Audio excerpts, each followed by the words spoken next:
All right, guys, what's going on? Welcome back to Everything College Football Podcast. Today, me and Nick are doing our complete Week 8 college football predictions and analysis for the top games across each time slot.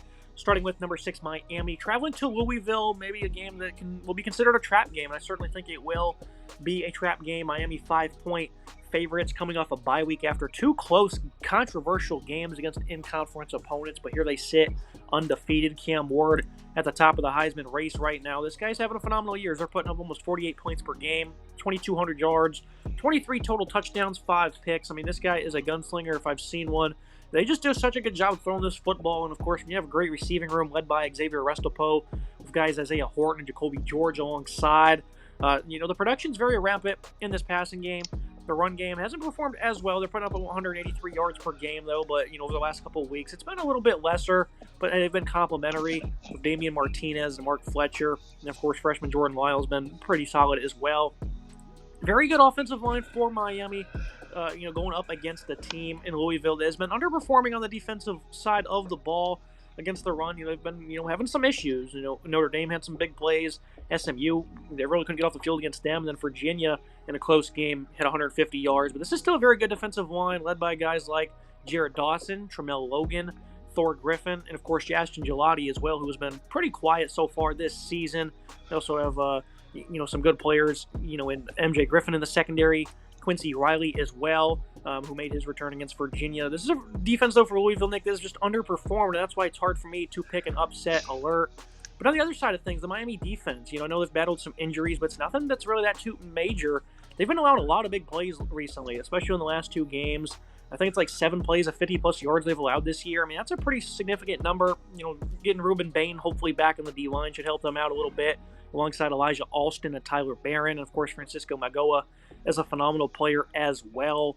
Tyler Shaw, he's having a great year, better than I anticipated to this point. 280 yards per game, 14 touchdowns, 3 interceptions. Ja'Cory Brooks has been an elite player for them, 572 and 6 scores. They also got Chris Bell, and then the return of Colin Lacey finally getting on the field should boost this passing attack. It's hard for me to pick Louisville in this game, Nick, because they just haven't looked that great the past couple of weeks, and I think Shaw's playing good. The run game's getting, help from a variety of different guys. And even though the defense for Miami's been very shaky, I think Louisville's has been even shakier, and I just don't anticipate them to show up in this one per se. I think it'll be close for, 2 to 3 quarters. Miami eventually will cover that 5-point line. I'm expecting a shootout here in this game up there in Kentucky this weekend. Two teams look at here that are very interesting. Louisville, I think they had 2 bad losses in my opinion against Notre Dame and SMU. Sure, they're only 7-point losses in each of those games, but they struggled at times in those games. Well, 6 to Notre Dame, 7 to SMU. They struggled at moments in those games, and the defense really let them down before they got a nice win over Virginia this past week. Whereas Miami, they've been on their heels the past 2 weeks, giving up 34 and 38 points to Virginia Tech and Cal, and really got bailed out of both of those games, and they're really kind of on their heels. At 6-0, they've not been an impressive 6-0 in my opinion. And I think it's because the defense has been the issue with both these teams. Cam Ward's been phenomenal. I think he's a really fun player to watch. We figured he'd be really good plugging him into this offense, and it's worked out. The 2,200 yards passing, 20 touchdowns, all phenomenal numbers, while Shaw has been really solid. For Louisville, been a lot better than I think a lot of people expected. 14 touchdowns, 1,600 yards passing. Damian Martinez is not having an incredible season, but he's still having a decent enough complimentary season, while Brown for Louisville has been really solid with the 59 carries for 508 and 3 scores. Ja'Cory Brooks, Xavier Restrepo have been really good leading receivers for their teams. They each have over 30 grabs and 5 touchdowns for each of them. Really good numbers. But the defense, both defenses are having issues, giving up a lot of points from Miami, giving up some points from Louisville, getting punched in the mouth on the ground. I think Damian Martinez will have a good day here. I'm expecting a shootout. I think there'll be a lot of points in this one, but I think Miami has enough to get the job done and win this game. Miami at this moment in time at 6-0. If they move to 7-0, they'll probably find their way pushing towards the top 5. This is a team that can still win the ACC despite a shaky defense, in my opinion. A tough matchup on the road, but I like the Hurricanes to have enough on offense to get the job done here. Louisville did a great job defending Georgia Tech's run game a few weeks ago. Last 2 games, though, 481 yards allowed and then 449 to Virginia. So it's just been tough sledding for a defense that's really underachieving. Not going to fall for the bait. We'll go ahead and stick with Miami in that one. Going to a very intriguing Big Ten matchup. Indiana hosting Nebraska. This is an opportunity maybe for, Indiana to get exposed a little bit. And that's why I'm concerned with them, even though I think they're going to win this game, because I think this offense is legit, even though they're going up against the best defense they'll probably face all year long. Curtis Works having a sensational year, 292 yards per game, 14 scores, 2 picks. very deep receiving room. Mark Cooper, Elijah Surratt, Miles Price. Of course, they're 4 deep at running back as well. That puts up about 200 yards per game. But, they're facing some legit heat. Nash Hutchmacher, Ty Robinson in the middle of this defense. Guys like Tommy Hill in the secondary. Isaac Gifford. Nebraska has a really good defense. This is no joke of a unit one bit. Biggest problem with Nebraska is their offense. Their ceiling just seems kind of capped this season. You have a freshman quarterback. You got beat up at left tackle. The offensive line isn't exactly progressing like it did look like it would early on in the season. Royola 9 touchdowns, 3 picks. 226 yards per game for him. A run game that at one point was looking like it was going to be a nice balanced approach. Last couple weeks, it's kind of disappeared a little bit. They got shut out in the first half against Purdue a couple weeks ago, one of the worst scoring defenses in the country. And then against Illinois, the offense wasn't bad. They just didn't finish very strong. And then the Nebraska defense was also susceptible to giving up yards in the intermediate, the short passing range. Nick, they ended up giving up 4 passing touchdowns in that game. And the thing about the Indiana defense is they haven't really played many tough offenses. From a talent standpoint, Maryland certainly has guys they can expose you with. Gave up only 400 yards and 28 points in that one. So I'm hopeful this defense can continue to be strong with guys like Mikhail Kamara and James Carpenter. A lot of talent came over from JMU. They're making immediate impacts, especially at linebacker and Jalen Walker, Nathan Fisher.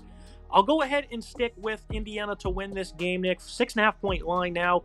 I think Nebraska will cover. I think I picked 26-20 in our complete breakdown of this one. I'm scared for Indiana here because I think they really could get exposed, but I'm Team Hoosier. This is America's team right now. They're undefeated, and I think they'll keep it that way here at home.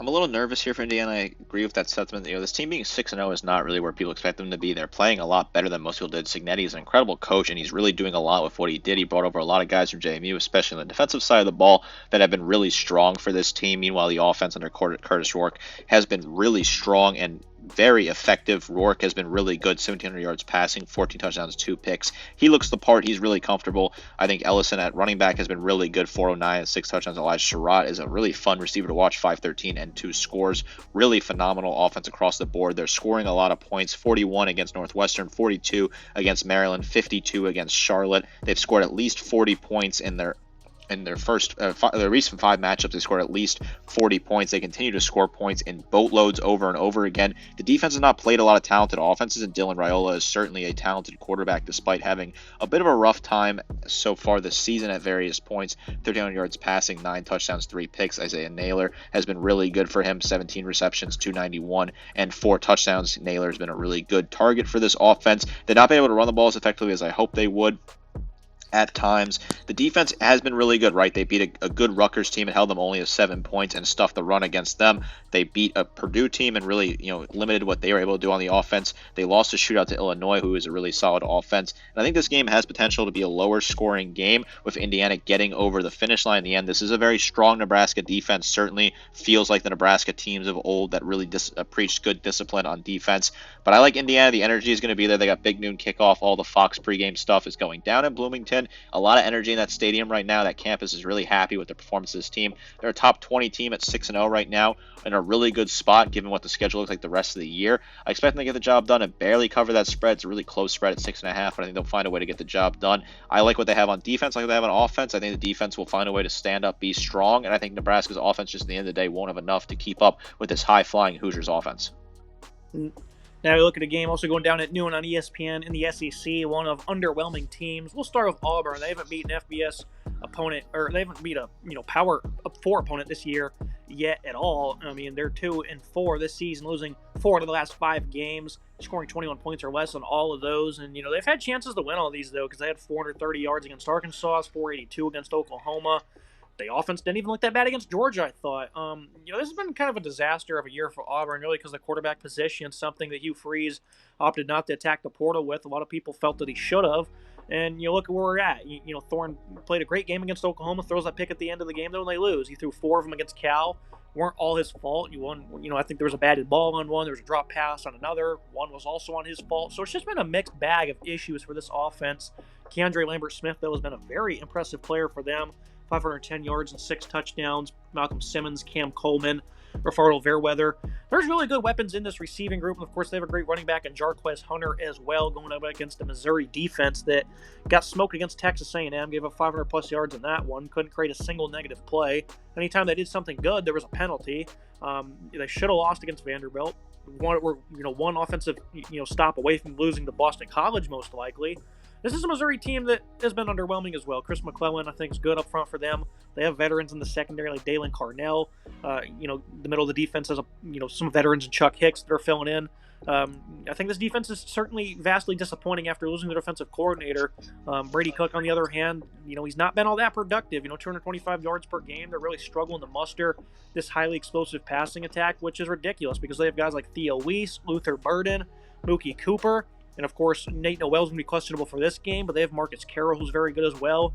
Outstanding offensive line in the same realm, Nick. This is ridiculous. Missouri is playing, and I understand Auburn losing. I'm going to be a little bit lighter on them because we're not really shocked by the quarterback struggles. They have had a little bit of a tougher schedule, even though a couple of the, 3 of those losses are at home. For Missouri, though, this is embarrassing by Scott Satterfield. This team should be playing a lot better.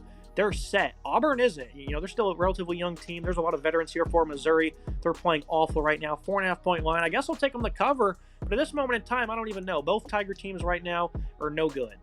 You make a lot of fair points there because this is a tale of two teams that are really underperforming. I'll start with Auburn. This is a bad team. Peyton Thorne is not a good quarterback. They tried to play Hank Brown. That didn't go much better. This is a bad Auburn team. A lot of Auburn fans are really high on this team. In the preseason, they thought there was an opportunity this team could be really good this year. People were talking about them being 5-0 when Oklahoma came to town.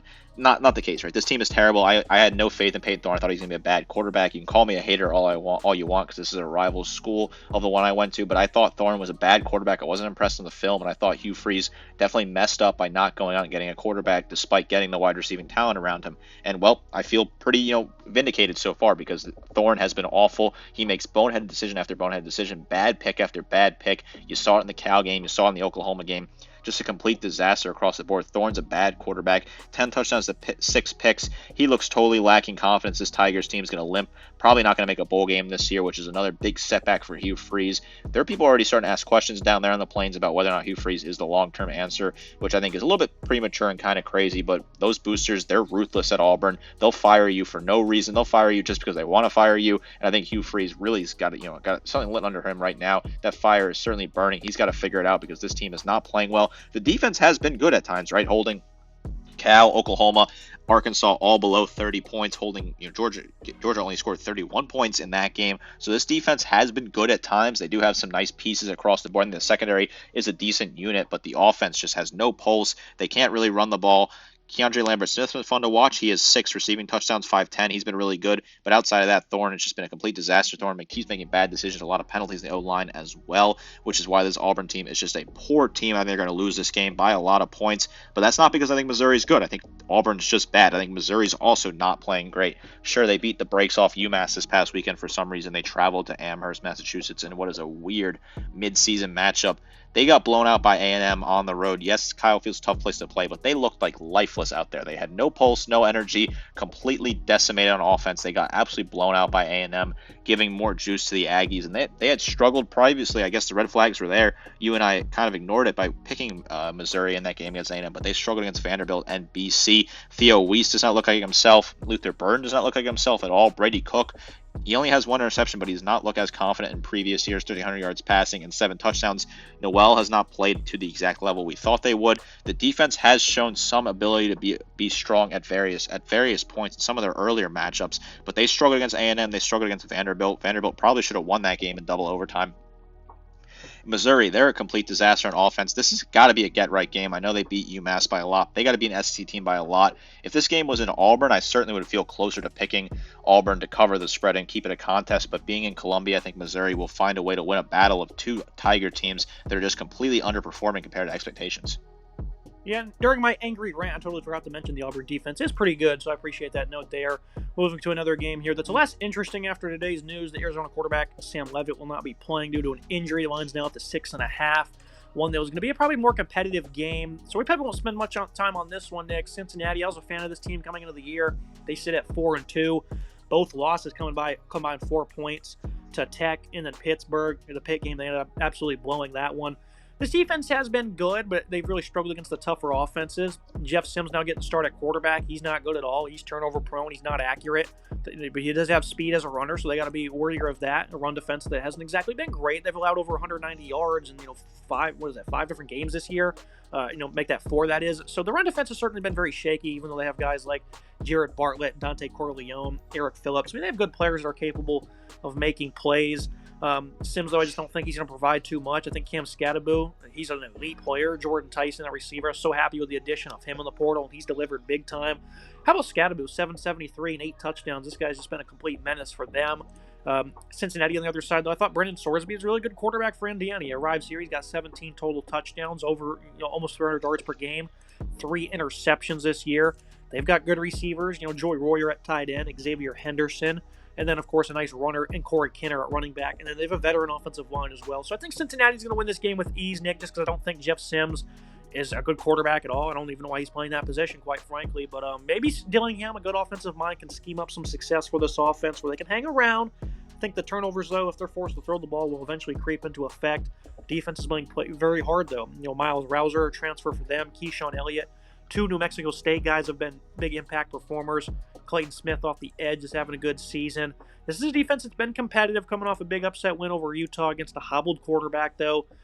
Arizona State, congratulations to them getting to this point at 5-1, but without Levitt at quarterback, it's going to be hard to compete in this game. Cincy to cover. Certainly disappointing that Levitt's not going to play. I'm also going to take the Bearcats to cover in this one. Kind of intriguing that both these teams Arizona State only has 1 loss to Texas Tech. Cincinnati has 2 losses, 1 to a really good Pitt team, and also to Texas Tech. Texas Tech at 5-1. Kind of an odd 5-1 in my opinion. The jury's still out on them for me, but certainly a team to keep an eye on. We don't talk about the Red Raiders a whole lot, but at 5-1, they beat these 2 teams. Kind of interesting little note that I want to say there. Without Levitt, kind of makes this game a little bit different of a conversation because it's going to be the Cam Scatterbo show, right? He's going to run the ball probably a ton in this game. They're going to rely on him to be the guy. If they're going to win this game, it's going to be because Scatterbo ran all over Cincinnati. That has shown some suspect run defense at times this season. Scatterbo is a really strong player, and obviously he's an incredibly fun player to watch. 773 and 8 touchdowns. Such a fun player. Overall, I think the scheme will benefit the backup quarterback stepping in for Arizona, so I'm not super worried about it. I think you can kind of make that adjustment very, on the fly. It is disappointing, certainly, and I don't think it's going to be a complete sort of perfect match here, replacing Levitt with a new quarterback so late in the week. It's disappointing that he's not playing, but I think Tyson's really a solid receiver for this offense. When you look at Cincinnati, this is an offense that I also like. They've been able to put up a lot of points in a lot of different games. They struggled against UCF and only scored 19 points in that game, but prior to that, they were scoring at least 20 to 25 points per game. Really solid numbers. Sorsby has been really confident in the pocket, 700 yards passed, 13 touchdowns for him. Xavier Henderson has been so fun to watch. Henderson's a really talented wide receiver, 447 and 4 touchdowns. Expect him to get a lot of targets here. I think this will be a higher scoring matchup. I think in the end, Cincinnati will get the job done, winning at home and moving to 5-2. While Arizona State, congratulations again at 5-1.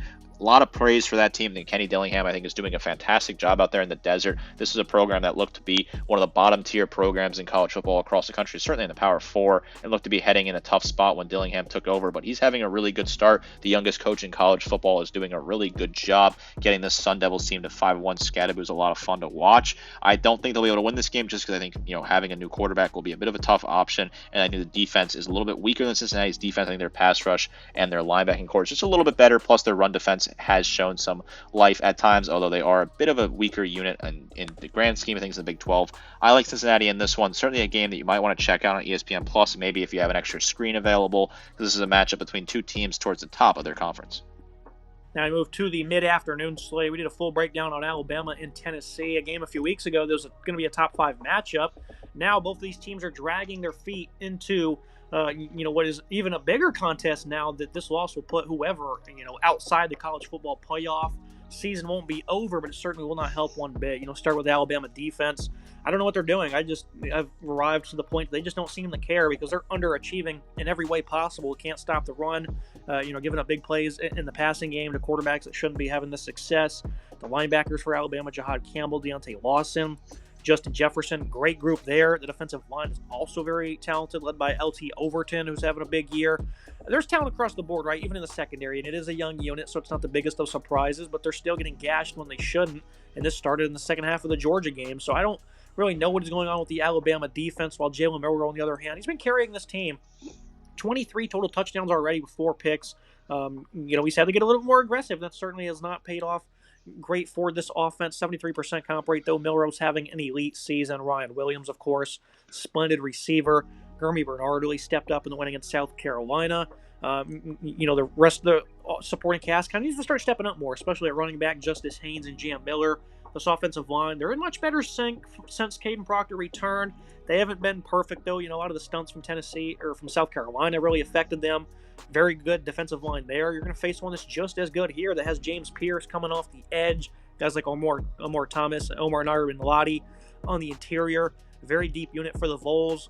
Their defense is a very polished unit, especially against the run. Do they have the athletic ability in the middle of the field, though, to contain Milrose's legs? I'm not quite sure that they do. And the secondary for themselves is also a quite big unit, or a quite young unit, that is, that could allow some big plays. A very confusing matchup, Nick, because these two teams were, going to be battling for high-end playoff spots, but now we're battling just to stay in. And I think Alabama will win this game because I think the Tennessee offense, they've really been struggling. Nico Amaliva, he's a very talented high-upside quarterback. They haven't had a 200-yard passing game, though, in 4 straight games now. They really teed off on weaker opponents. This is a very tough, complex scheme to operate as a young quarterback, so I'm not putting this fully on Nico at all. But when they struggle to run the ball, they're going to struggle to pass it, and that's usually what you see from Tennessee. I think their offensive line is quite underrated. Left tackle, there's some issues there that I think can be exposed. Sampson, those 700 yards and 15 touchdowns. He's going to be the bell cow for him. But if Alabama can slow down this run, I think they'll do a good job of slowing down the pass. But one thing I alluded to, Nick, in our deep dive is that this complex scheme is going to bring a lot of complex routes. And this young secondary, I'm just so afraid they're going to get beat, and it's going to happen numerous times. Because we've already seen, they had a wide-open touchdown allowed when the game should have been put away against South Carolina that allowed them to stay in it. So if they can't do it in crunch time, over 60 minutes against the Vols, I'm really scared for what the secondary might do. If they can limit those big plays and not be confused, then Alabama should win this game. But it's going to be a tight one. I'll take them to cover. It's like 1.5.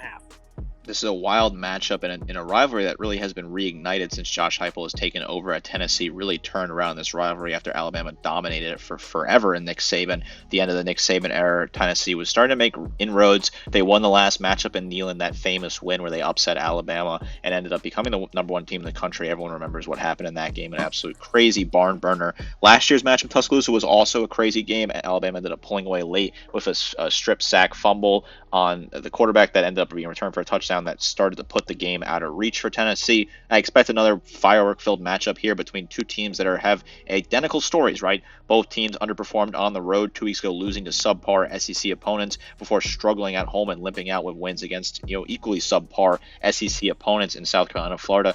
I watched the entire Florida and Tennessee game as an Alabama fan. I wanted to get a full body of work on Tennessee.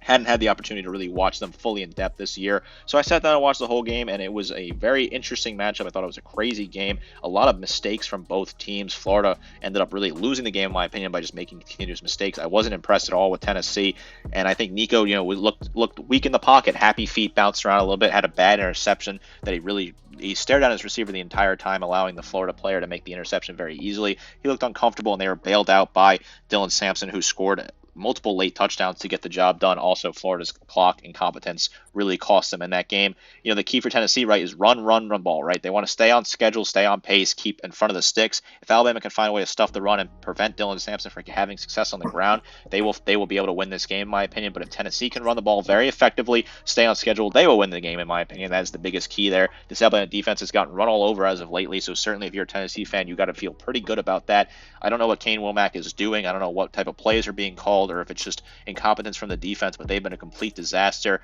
They had a better fourth quarter at times against South Carolina. They got turnovers late in the game that got the job done. They got a forced fumble and interception that ultimately sealed the game. So the defense looked a little bit better as in the fourth quarter, but in general, they also still allowed South Carolina to be in a position to win the game, which I think was concerning coming from an Alabama perspective. The Jalen Milroe show continues to roll on. He's been phenomenal, really good passer, but the turnover bug is back, right? Had 2 bad picks in the game against South Carolina. Had a bad pick against Vanderbilt that was returned for a touchdown. He had a very bad pick that was thrown in double coverage in the end zone against South Carolina. That is certainly raving red flags. He's been really good on the ground. They're going to rely on him to run the ball a lot, as Jam Miller and Justice Haynes haven't run as effectively as of late. This is a matchup that I think will come down to the wire. It's certainly a wild one. if you lose this game, you're not eliminated, but you have to basically win out, in my opinion. If you have more than 2 losses, I don't think you're getting the playoff at this moment in time. So it feels like an elimination game. A win here will be a huge resume boost for one of these teams. Alabama obviously still has the better resume of having the best win by beating Georgia, whereas Tennessee's best win right now is probably Oklahoma, and a team that is kind of fading at this moment in time with their own issues out there in Norman. This is a very enticing matchup, a very crazy matchup going on at 3:30. A big battle in the SEC. Third Saturday in October doesn't disappoint normally, and I don't expect this one to either. Underrated contest going down in Atlanta on ESPN. Georgia Tech hosting 12th ranked Notre Dame. We'll start with Georgia Tech's offense. Haynes King questionable for this contest. Even if he doesn't play, I don't think that Zach Pyron will be that big of a drop-off. He's a good runner, and this is a guy at 6'3", 220, also has size, understands the scheme. He's been around for a little bit, so I don't think the drop-off will be that major, but against this Notre Dame defense, you certainly are going to have to find ways to make plays. Got to be creative with Malik Rutherford and Eric Singleton, those dynamic wide receivers. Jamal Haynes, not exactly commanding as many touches as he should.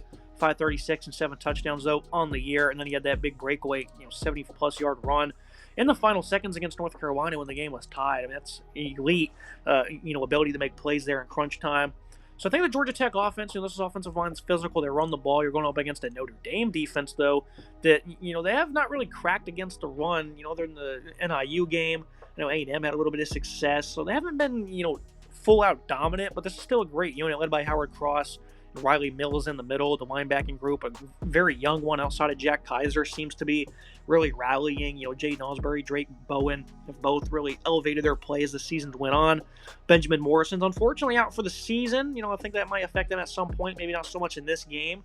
Xavier Watts is still a high-end playmaker at safety for them. I think Marcus Freeman, he's such a great schemer. They're going to find ways to make sure they don't get exposed at corner, which is really reeling right now at that position. I think for Georgia Tech, this is a defense playing a lot better in their own right. They've been great against the run, only giving up 103 yards per game. UNC were able to hit the 200-yard mark. That's Omari and Hampton running right at you. But for Notre Dame, they got fresh legs for days. Jeremiah Love, Jadarian Price, and, of course, Riley Leonard leading the way with 8 touchdowns alongside 405 yards. Guys like Romello Height, Thomas Gore, Jordan Van Denberg, this is a D-line that has some nice rotation, some really impressive players. Kyle Eford at linebacker, he's the type of guy who's going to probably have 15 tackles in a game like this. I think for Notre Dame, Nick, this passing attack's been, not all that good. They've only had 200-plus yards twice in this contest. Leonard's really not that good of a thrower of the football. These receivers have been kind of disappointing, even though they're a very deep group. Chris Mitchell only has 10 receptions. Jaden Harrison's capable of more, as is Drayden Greathouse. And then the Clemson transfer, Bo Collins, leading the way. It's been an underwhelming approach for Notre Dame. I know their offensive line isn't all that pristine in pass protection. I think their defense here, they're going to play a great game. They'll be focused. I know minus 11's a lot, and I think Georgia Tech probably should be getting the nod from me, but it's going to be a trendy pick. Everyone's probably going to pick the Yellow Jackets to cover, so for that reason, I'm going to take the Irish to make some big defensive plays, get some short fields, and they'll be able to cover this number. This could be a big trap game for them, though, Nick, if they're playing around on offense. Maybe I'm biting into the trends, but I am going to take Georgia Tech to cover the spread. I think it will be a closer game. I think both these teams' defenses are underrated. I think we've seen some success from the Notre Dame defense as of late. I know they played some bad opponents, but they gave up 7 points to Purdue and Stanford, 3 to Miami, Ohio, and 24 points to Louisville, a team that is a really decent offense. Since that NIU loss, this team has looked different. Marcus Freeman has really started to rally the troops as they rattled off 4 straight wins to move back to 5-1. Riley Leonard looks really comfortable as a runner, looks better in the pocket. He's slowly continuing to develop into the quarterback we thought he was going to be this year. Nearly 1,000 yards passing, 6 touchdowns and 2 picks, really good on the ground. Love has been really solid. Jeremiah Love's been really solid for this team, 426 and 6 touchdowns. Bo Collins has gotten 20 grabs this year, as this is still a wide receiver room that is kind of weak, and they've spread it out to the players they have, but no one is really that phenomenal in this Notre Dame wide receiver room, Bo Collins being the best player. When you look at Georgia Tech, they have 2 losses to Syracuse and Louisville, losses that are, not phenomenal losses on their resume, but overall this is still a good team that has beat Duke and UNC in back-to-back weeks at this moment in time. Haynes King, if he plays, he's a really solid quarterback that leads the way for this team, 1,500 yards passing, 8 touchdowns, 1 pick. Not a bad runner either. If they plug in the backup quarterback, I think it won't be that big of an issue. I think the scheme will make things easy. You can rely on Jamal Haynes too as well. Haynes hasn't had as many touches as you imagine he would, but 536, 7 touchdowns. He's a really solid player. Malik Rutherford is a fun receiver to watch with 40 grabs for 500 yards and 2 touchdowns. I think Georgia Tech's offense and defense combined has enough to keep them in this game. The defense showed a little weaknesses against UNC, but in general has had a decent enough season in my opinion. They're producing enough against the run. They're producing enough against the pass as well. The secondary is a solid unit. I like the linebacking core for the Yellow Jackets, while the defense for Notre Dame, like I said earlier, is a really phenomenal unit. I think this will be a low-scoring game, which is why I think Georgia Tech will be able to cover the spread, because I don't think Notre Dame will be scoring enough points to cover that spread. I'm thinking like a 28-24 type score coming down to the wire in Atlanta, being played at Mercedes-Benz Stadium, so there probably will be a lot of Notre Dame fans there.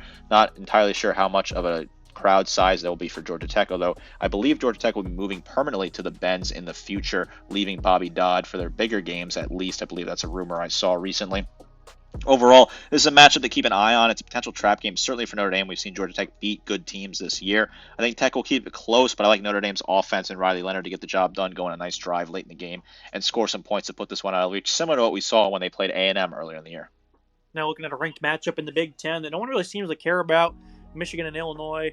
The Wolverines, they had no pulse on offense really at all, especially against Washington until they put Jack Tuttle in the game. And then they started sparking some big plays, only ended the game with 98 yards and a touchdown. But he seems like he's the best natural thrower of the football. I still don't think he's that good of a player, though, and certainly Washington didn't account for him being put in the game. Colston Loveland, though, an elite tight end, you got to account for. Samaj Morgan's a big-time playmaker. Tyler Morris as well. The production for these receivers is flat out awful because they can't throw the ball. Until now, though, it seems like they might have a little bit more balance. While, Khalil Mullins, Donovan Edwards, a very good 1-2 punch, even though Edwards is still just drastically disappointing for the most part, even though he also had a nice touchdown run against Washington. He also had one against USC as well. So at times, he's been able to spark big plays for them. Going up against a run defense for Illinois. He's given up exactly 239 rushing in each of the last 2 games against Penn State. The Nittany Lions are really able to grind down on them because they couldn't move the ball themselves, so they're on defense a lot. And then against Purdue, they're up 27-3 third quarter, and they end up winning the game 50-49 in overtime. The defense just got lazy is what it seems like, Nick. Britt Bielema's squad, you got to be disappointed in that effort when it comes to finishing the game. Still got the win at the end of the day. And I think Illinois at +3, they're going to win the game outright just because I think this defense is well equipped to be good in a matchup like this. I don't think their D-line's all that good, but they have great linebackers. Seth Coleman, Gabe Jackas, and in the middle you have a great linebacker as well in Dylan Reisneck. I think the linebacking core is well equipped to play in this game. And I love their safeties. Miles and Xavier Scott, these guys are not only ball hawks, but they're also very good against the run as well. Getting up to the line of scrimmage, being effective, being able to limit the gains. I think that's going to be a big factor in this one. Because I still think Michigan's going to look to pound the rock as much as they can. Well, on the other side, this is going to be an interesting test. They just played an elite defense, put up only 7 points. I know they got to the goal line, shot themselves in the foot. Should have had another 7 points on the board. Didn't happen, though. So the offense led by Luke Altmaier is playing much better football this year. 68% comp rate, 14 touchdowns, only 1 interception. Great receivers in Pat Bryant and Zakaria Franklin going up against, of course, Will Johnson. Zeke Berry's kind of been a guy that you can attack in the secondary against Michigan. Other than that, though, Ernst Hausman, Jasheen Barham have been great at linebacker. The D-line might be the best in the country. Josiah Stewart is having a monster year. And, of course, you got beasts in the middle, Mason Graham and Kenneth Grant. I think the O-line will be good enough to deal with this. I think there'll be a nice bit of versatility. I know Illinois, they have some size in their backfield as well. I'm not sure if Caden Feagin will be playing in this game, though, but Josh McCray, I think he's well equipped to stay ahead of the sticks. This will be a tough game, Nick. This is going to be an incredibly low-scoring game, 43.5. Take the under in this one. I'll take Illinois to win, 17-14 type game. Does that sound about right? This is a very interesting game. I think that makes a lot of sense. I think there'll be a little bit more of a scoring here. I think there will be both teams will find a way to get a few more points on the board, but I think it will be a lower scoring game. I think Illinois will ultimately come out on top in this one. I think this Illinois team's really solid. I think Altmaier's a really good quarterback who's getting confident finally and finding his groove. 1,400 yards passing, 14 touchdowns to 1 pick. He's been really accurate, really solid at protecting the ball. He's looked really good. Fagan's been a really good running back for this team, 306 and 3 touchdowns. Pat Bryant has been a great receiver, 7 receiving touchdowns out of 27 grabs. Really good numbers there. High percentage target in the red zone. I am concerned about the result against Purdue. I don't think they should have let Purdue back into that game because I really don't think Purdue's that very good of a team. So that is a red flag that's kind of waving for me. But this team was very strong against Penn State. They probably should have kept that game a little bit closer, but they did cover the lofty spread that Penn State was favored by. This is a good defense for Illinois. They're playing strong, other than the fact that they were really sleepwalking their way through that Purdue game and nearly blew it. But they got the job done in the end. They won that game. I think that's the big key for Brett Bielema and his company. This is still a team that's 5-1 that has a solid win over Nebraska earlier in the year as well. Plus, they beat Kansas, who are kind of falling off, but that's still a decent win for this team. I like where they're able to run the ball, like the balance they have. They're a really solid offense, and the defense has a good defensive line as well, although showing some weaknesses. For Michigan, I said in the preseason that Jack Tuttle should start. It wasn't because I thought he was a great quarterback. I thought he was just the best option in terms of a pure pocket passer that you could build an offense around, and Tuttle showed with some successes against Washington that maybe he should have been the right pick, and I feel a little vindicated now, months later at this moment in time. They're going to roll with Tuttle at this moment in time, and he gives them the best chance to succeed in offense, I think, because previously to that, there was no pulse on this offense at all. At least Tuttle, I think, is accurate and can develop an offense and throw the ball a little bit better than the previous players that were performing at quarterback in Orgy and Warren. Colston Loveland's a good tight end. You find targets for him. He's really solid. Expect him to get a lot of targets in this game. I think him and Tuttle will have a nice combination there. Loveland has 261 and 2 scores, while Cleo Mullings is a really good back, while Donovan Edwards is not playing anywhere near the expectations we have for him. He scored in the Washington game. He's still kind of getting into groove. Mullings, though, is really talented, fun player to watch, 589 and 6 touchdowns. The Michigan secondary has been good. The Michigan defense in general has been good at times, but they've also shown some weaknesses against USC and Texas early in the year. I like Illinois to win this game. I think their offense is just a better offense. And while the defense, I think they kind of balance each other out and even up this matchup at the end of the day. The team with the better offense, in my opinion, is going to win. I think Altmaier, I trust him more than Jack Tuttle to go out there and win this game for his squad. Also being in Illinois kind of makes me feel a little bit better about this in Champaign. I think they're going to have a good crowd there. This is a top 25 matchup. It's not being talked about a whole lot, but it is a top 25 matchup. Expect a loud and proud crowd at 3:30 on Saturday. I like Illinois to win this game and move to 6-1 in the Big Ten.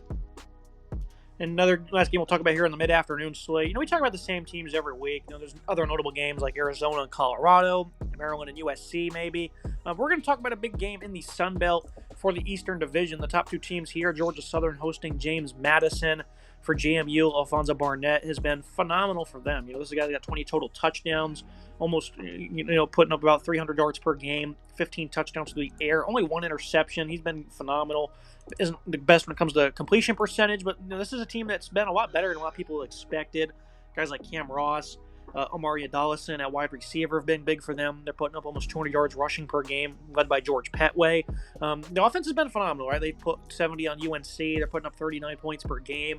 Going up against Georgia's Southern defense, that statistically they're one of the worst in the country. I think it's a little bit skewed. They played Boise State week 1. They got smoked by Gianti. What's new? Who doesn't? And then Ole Miss hung up 600-plus yards on them as well. Last 2 weeks, though, holding opponents to under 400 yards. Had a big comeback, 20-point fourth quarter against Marshall with a backup quarterback. J.C. French, though, did clear concussion protocol.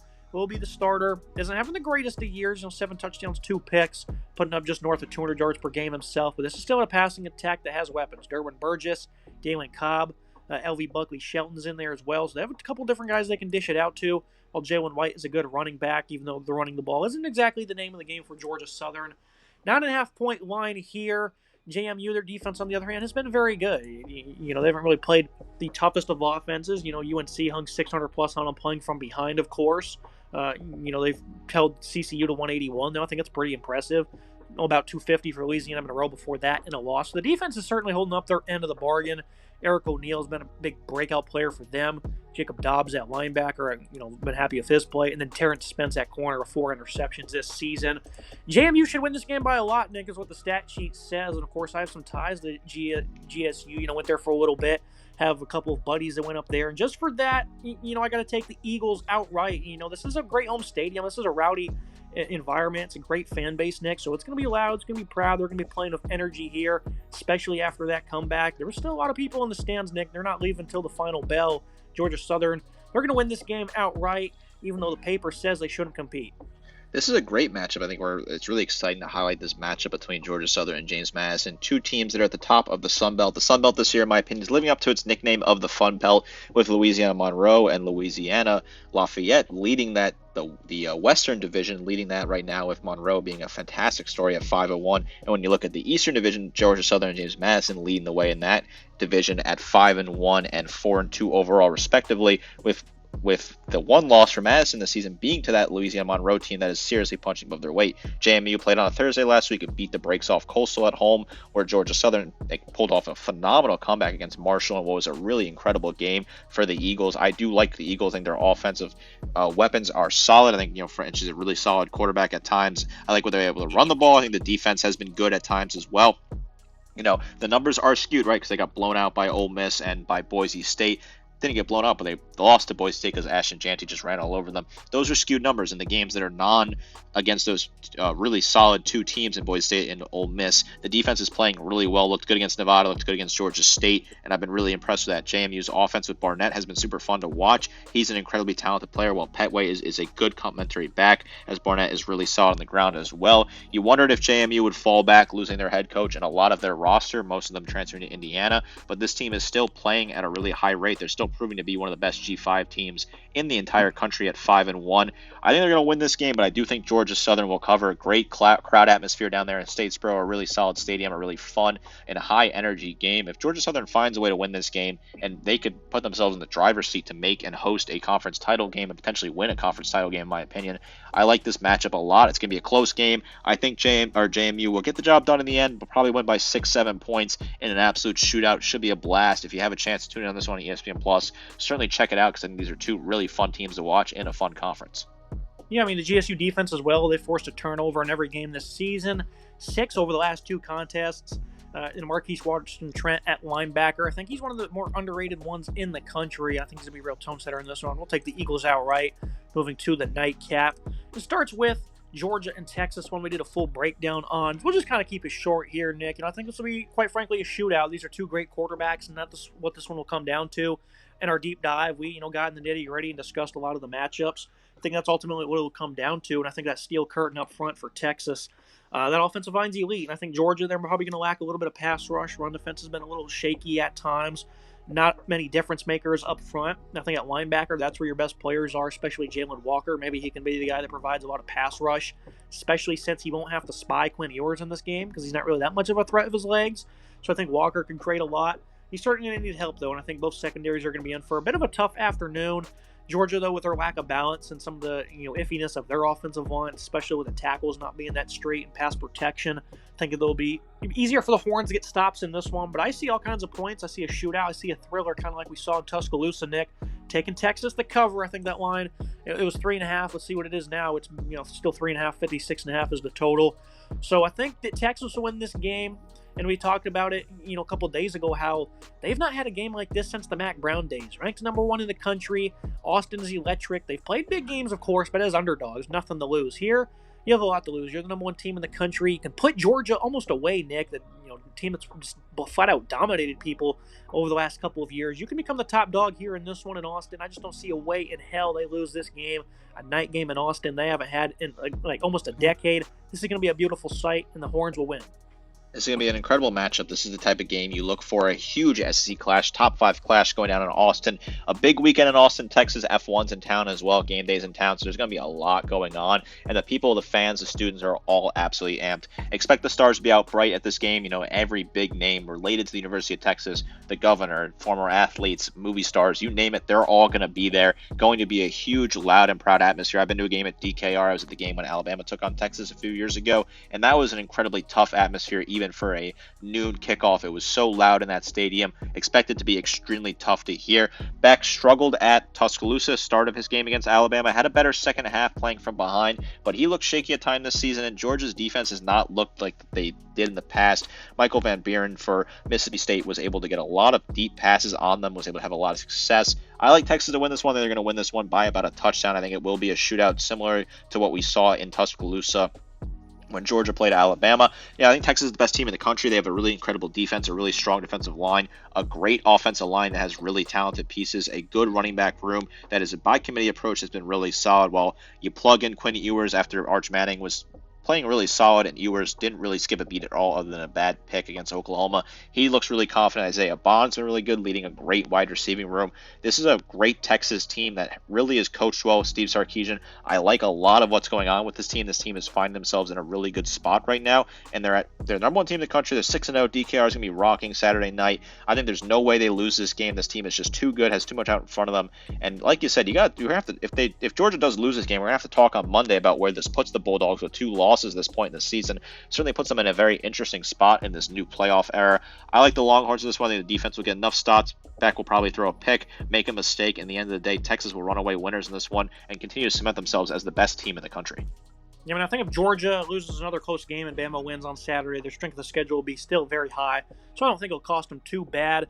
And even though Carson Beck is a phenomenal talent, this will be his 21st career start. Not many tough road opponents, and the one against Alabama, he was awful in that first half, completely rattled. Even in the second half when he was on fire, he was still missing some nice, easy throws he typically makes. Quinn Ewers, on the other hand, has played more football up to this point, and he's shown a calm demeanor in any situation. We've been seeing that for a long time now. Texas to get the job done on ABC. Looking down to Kentucky versus Florida, SEC Network. Graham Mertz out for the year now, and I certainly wonder how that will change this Florida offense, because in one realm, DJ Lagway is going to get the experience he needs as a young 5-star true freshman to really excel. But at the same time, the best quarterback on the roster is now out for the year. Now this 2 QB system they're rocking with, it's no longer an option. And, Lagway had a terrible interception against Tennessee. And this is a game that quite frankly should have won. And even though he had 456 yards against Samford, and at other times he's shown the ability to run the offense. He was 100% comp rate against Miss State and UCF. So this is a QB system that has been working, Nick, the 2-man system, but now that's gone. Lagway's really going to have to step up. He's going to have to grow up fast against a very tough defense coming off a loss against Vanderbilt at home, a team that just seems to be unstoppable on offense, quite frankly. This is still a great Kentucky defense, though. They have guys like J.J. Weaver, Derek Jackson, Jamon Dumas Johnson, Deion Walker's an elite talent up front. They've been hard to crack this year on this side of the ball. Even against Vanderbilt, they only gave up 288 yards, even though it was hard to get them off the field running the ball. I think Florida, I love the talent they have. They vastly have disappointed. It's really going to be up to Montreal Johnson to kind of carry this backfield. They've been stable running the football. I thought they did an all right job against Tennessee. Just the mistakes continue to haunt them, Nick. Elijah Badger, Shamiri Dyke, though. Eugene Watson should be back to full health. So they have a full complement of weapons, you would imagine. I just don't think this is a great opportunity for a true freshman quarterback here against the Kentucky defense. I know you're at home. It's a rowdy home environment. That's pretty much done them no favors this year, Nick, playing at home. So I don't think that's really much of an equation. I love the fight they're showing the last couple weeks, though. Won 2 games by double figures. Almost took Tennessee down on the road. I love that from Billy Napier's squad. Losing to Kentucky, though, is going to be a tough one on Billy Napier's resume. I think Kentucky will get this one done outright, even though their own offense has been really sluggish, and maybe the Gators will play with some more effort like they have the last couple weeks. Vandergriff, I don't even know what he's doing. The passing attack, they just don't seem to be in sync. Barian Brown's not getting the ball. Dane Key, he's leading the way. No one else is really pitching in like they should. The run game's been nice and physical, led by Demi Sumo Karngbe. I think in this one will be a low-scoring game. You'll see a lot of mistakes, a lot of silliness on offense from both sides. I'll take Kentucky to win it outright, though. I'm going against my best judgment here. I'm going to pick Florida to win this one in the Swamp. They've dominated this matchup between these two teams in the Swamp over the past, 30-odd years or so. They've been really dominant in this one. I know they've lost a couple recently, but in general, this is still a very tough team to play in the Swamp. I said previously in the episode that this Florida team was one of the worst teams, one of the worst performances I watched against Tennessee. They made so many mistakes. Billy Napier making bad mistakes on special teams, penalties leading to missed field goals, not getting the snap off in time, missing a field goal, not having a field goal not count late in this first half, mistakes on that last drive before Lagway bailed them out of a great touchdown pass to tie the game, mismanagement across the board. Now he's going to get the start here. I thought Lagway was really good outside of that one pick, which was an absolute horrendous pick where he really just I didn't know what he was doing at that moment in time with that throw. He steps up here. He's going to be the guy starting with Graham Mertz getting hurt. I think Lagway can step up and be a really good quarterback. I like what I've seen out of the young kid so far. I think you thrust him in here in a home environment, he should play really well. He played well against Mississippi State, played well against Samford as well. I like him to take over the keys and be solid on this offense. Montreal Johnston's been a decent back, not really as productive as you would imagine for this team, 373 and 4 touchdowns, but still solid. Badger's been a really good receiver for this team, 19 receptions for 376 and 2 touchdowns.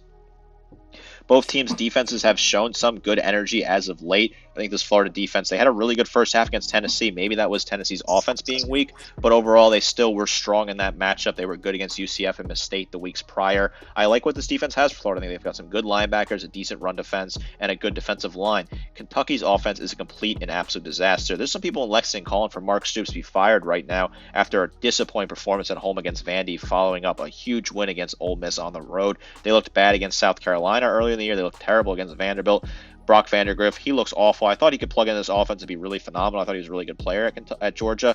Not working out. Really a complete disaster so far this season. 951, 5 touchdowns, 2 picks. Key has been the only receiver really doing any sort of anything right now. He is half of Vandergriff's receiving yards with 31 receptions as well. He's getting a ton of targets. Key has been the big key for this offense, no pun intended, but this has not been a good offense. Sumo Carnegie has been a really solid running back, 380 and 4 touchdowns, but in general, his offense is not great. It's going to be a battle of defenses here. I think Florida, at the end of the day, has the better offense. They'll get the job done in front of their home crowd, but these are two teams that I think are heading in the wrong directions. Got to ask, I mean, we obviously been asking a ton of questions about Napier. He'll probably be fired still at the end of the season, but questions are starting to ask about Mark Stoops. He's paid a lot, one of the top 10 paid coaches in the nation, getting a ton of money up there in Lexington, and if the results are not coming in the rest of the season, this team limps their way to a 6-6 finish, something like that, things could really start to get hairy for Mark Stoops up in Lexington. We got 2 games going down at 7:30. I don't want to put one of them on the screen. I'll just ask for a quick pick, Nick. Kansas State going on the road to West Virginia, 3.5-point favorites on the road. And the reason I didn't pick this one is I don't really care to talk about it because they've been a trendy upset pick twice now this year. Hosted Penn State and Iowa State. I nailed my score prediction for the Iowa State game. And then Penn State, they beat them by double figures. So they really have not been able to live up to the hype that a lot of people, including the spreads, have been analyzing. Do you think West Virginia will get the upset here, or does Kansas State get it on the road? Yeah, quick pick. I'll take Kansas State to win this game probably by 10 here. I think West Virginia, they just continue to fail as the trendy pick. I think Garrett Green's a good quarterback. I think they're able to do on the ground. But Kansas State, they're 5-1. They're correcting some of the issues they had earlier in the season and are getting better as time goes on. They're still, a top 25 team. Yes, it's tough to play at night in Morgantown. Expect to be rowdy, but I don't think it's going to be that much of an impact here. Iowa State was able to get the job done previously. I like Kansas State to win this one. Now the one we will discuss, it's on screen, Michigan State hosting Iowa. MSU, they've lost 3 games in a row, but 2 good football teams. 4-point loss on the road at Boston College, 31 at home to Ohio State, and then a 21-point loss at Oregon. I mean, that's not bad. You're out here competing, not getting absolutely smoked against these top-tier teams. The defense giving up less than 500 yards in both of those. I know it's not the biggest flex, Nick, but this is a team led by Jonathan Smith that's been, obviously a program in disarray that really has had to rebuild, like some of the talent on defense, guys like Chris Bogle, Jordan Turner, Cal Halliday's a good linebacker for them. I think the defense is certainly playing up to a good point. Aiden Childs, he's still struggling as a passer, young quarterback with a lot of talent. 8 picks compared to 5 touchdowns, 3 rushing touchdowns as well. He's been highly inaccurate, though. This receiving group isn't the most talented. I think Nick Marsh is a great player. He hasn't been doing much since the Week 2 win against Maryland, though. He's been really quiet for them. Mo Foster coming back great. Jack Vealing, a great tight end as well. And they have a nice running back duo of K'Ron Lynch, Adams, and Nate Carter. The offensive line is just not up to par here, and I think 5.5 line is very interesting. The books clearly see something. I could have sworn the other day this was like an 11-point line. Obviously, it wouldn't get bedded down that much, but it certainly wasn't 5.5, Nick.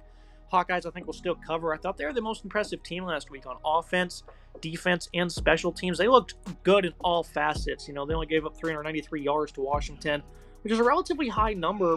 They were getting drove on a lot, but they were able to bow up in the red zone. They forced a couple of turnovers.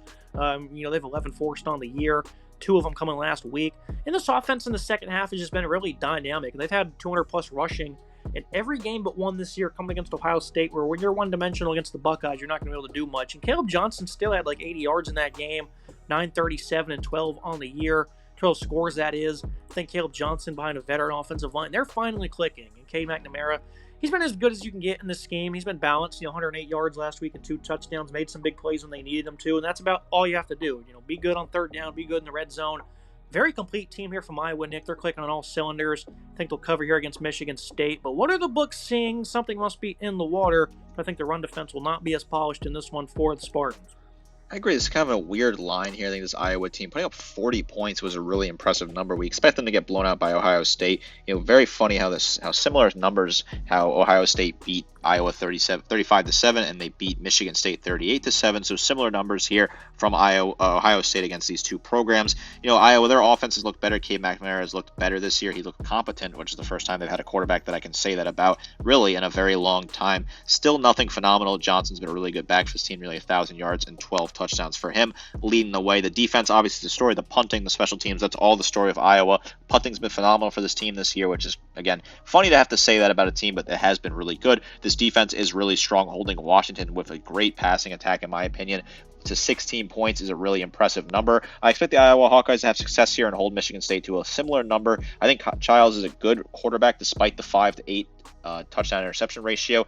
Obviously, he just does not have the pieces around him to really develop this team. I think he will develop to a good quarterback eventually. This is a complete rebuild for Michigan State. The fact they're at 3-3 at this moment in time, I think, is an impressive start for this team under their new head coach, who has a lot of work to do. I think the running back room is not bad. The wide receiver room, I think there's some talented pieces, but it needs a lot more work. This is a Michigan State team that I'm not very high on. I don't think they'll keep this particularly close, but I think it will be closer just because Iowa might struggle to score more than 30 points 2 weeks in a row, in my opinion. They looked good against Washington. I think that was a good number, and they could certainly find a way to 35 points, I think, in this game. I'm going to be on the more cautious side. I think they'll score like 20, 24, something like that, and hold Michigan State to something like 10 points, something like that, and end up pulling away this one and winning this matchup on the road. Iowa's still a good team despite the two losses, in my opinion. Michigan State, I think they have a promising future if they're 3-3 right now. I just don't see a pathway for them to win this game. Kind of weird to me that the spread is this close. Last game we'll discuss here, 10 p.m. on the CW, Oregon State hosting UNLV, kind of an underrated contest to finish your night off.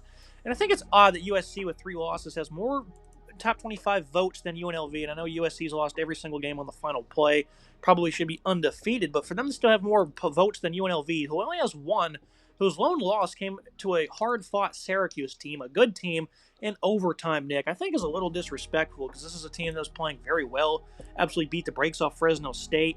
I know their schedule's kind of weak. They still have a nice Power 4 duo of victories over Houston and Kansas. Not great teams, but they're playing who's in front of them, and they're doing very well. 50-34 victory over Utah State last week out.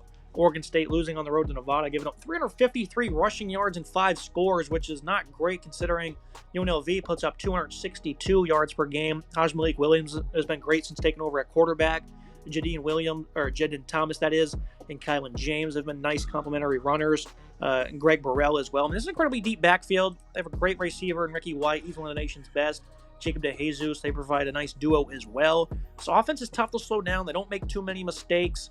Or, they've also recovered, 15 forced turnovers on the offensive side of the ball, going up against an Oregon State quarterback and Giovanni McCoy, who has more picks than touchdowns, 3-to-5 ratio. This offense just isn't all that talented. I know they're playing hard. Anthony Hankerson is the lone bright spot with 639 and 12 scores. GM Griffin as well has been good. So these are two nice rushing attacks. You're going to see a lot of physicality in this game. I know UNLV, though, they did struggle on the ground against Syracuse. They only gave them 137 on the stat sheet. They got torched through the air against the elite quarterback. And I know last week Petras had 461 yards playing from behind in that one. Certainly a defense for the Rebels that's certainly not playing up to their potential last couple of games like they did against Fresno State. But Jackson Woodard, Jalen Catalon, elite players in the defense for them. Oregon State, on the other hand, it's kind of a defense just getting by. And like I said, they got absolutely blasted on the ground. And they have this year, Nick. They only gave almost 300 yards rushing to Purdue as well in a victory. Oregon had 240. Colorado State had balance in a close, high-scoring victory for the Beavers. I'll take UNLV to cover it here, but this could be an interesting game because both rushing attacks really are good. And if you're able to outmuscle the Rebels, you might just win. This is an interesting matchup. I think UNLV is getting disrespected in the national media despite being 5-1. Their one loss coming in overtime to a Power 4 team in Syracuse is a really solid unit. I still think this is a really good UNLV team that can still play their way into the Group of 5 playoff conversation, in my opinion. Malik Williams has taken over for Matthew Sulka, who ended up opting out, part of that whole drama. Williams has been really good, though. 642, 9 touchdowns, 1 pick. He looks super confident. He's really good on the ground as well. 48 carries for 325 and 2 scores. I like the running back room. Very balanced. Expect UNLV to have a really good day against a bad Oregon State rushing attack. Hankerson, the running back for Oregon State's incredible 639 and 12 scores, a really impressive number, but I don't really love this offense. McCoy I don't think is a good quarterback at all. 1,000 yards passing, 3 touchdowns, 5 picks. Not a great wide receiver room across the board for Oregon State. This is a team in Oregon State that that 4-2, I still don't think they're an incredible team. Did not look good against Nevada this past weekend in a loss. They beat down some bad teams like Purdue earlier in the year. I think this is a favorable matchup for UNLV, who travel on the road here. I like what they were able to do. They went on the road last week and beat Utah State, who scored a lot of points in garbage time, got a lot of yards in garbage time. But in general, UNLV still dominated that game. I expect UNLV to run the ball a lot, hold the pace, control the clock, do what they got to do in this game. I expect them to really be able to run the ball very effectively against a bad Oregon State defense. I like UNLV to take this one pretty easily and move to 6-1. They're still in the conversation, in my opinion, for the G5 spot with the way things could shake out. I like this team a lot. I think they're not getting respected in national media.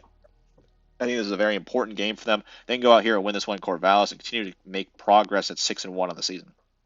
Also big for UNLV, maybe a look-ahead game with Boise State coming to Vegas next Friday night. It's going to be a major game, so you hope they don't let that get the best of them. It's going to be for today's episode. As always, Nick, appreciate you joining me. A lot of great games going down here in Week 8. A lot to be decided across the FBS. Incredible slate across the board. A lot of games we didn't highlight either for sake of time. An interesting matchup, in my opinion, between North Texas and Memphis. 2 5-1 teams going down later in the evening as well. Some other great matchups across the board. Arkansas and LSU. Arkansas 4-2, LSU 5-1. LSU back in the conversation for the playoff after their big win over Ole Miss. Got to travel to Fayetteville. Could be a tough matchup in a rivalry game. Certainly worth keeping an eye on that one. Like the slate this week, a lot of good games. Navy and Charlotte's an interesting one, in my opinion, as well in that conference. Going down in Annapolis. A great slate, a lot of good football going down this weekend. Make sure you guys like, comment, subscribe. See you next time.